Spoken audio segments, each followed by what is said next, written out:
je vous présente Thomas Edison, un des plus grands scientifiques de l'histoire. Alors, c'était un inventeur hyper prolifique, il a déposé plus de 1000 brevets. Quand il était très jeune, M. Edison, à 7 ans, a été renvoyé de l'école parce qu'il était beaucoup trop turbulent. Après ça, peu à peu, il a développé son goût pour les affaires, puis à 12 ans, il vendait des bonbons, des légumes et des jouets dans les trains.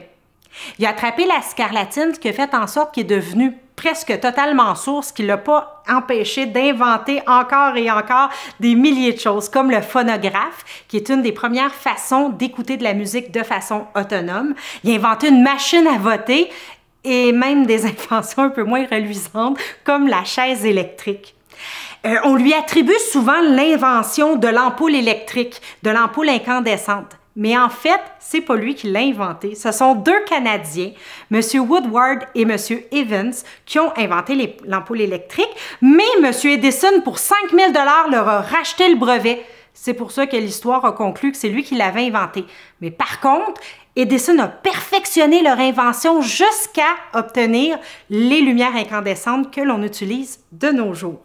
Puis une petite anecdote super sympathique sur sa vie, Edison était passionné par le code Morse. Puis comme il était sourd, il a développé un petit truc extraordinaire. Quand il allait à des grands repas gastronomiques avec plein de personnes, puis il s'emmerdait, il prenait la main de sa femme et lui parlait en code Morse pendant tout le souper, sous la table, sans que qui que ce soit s'en aperçoive. Alors c'était Monsieur Edison.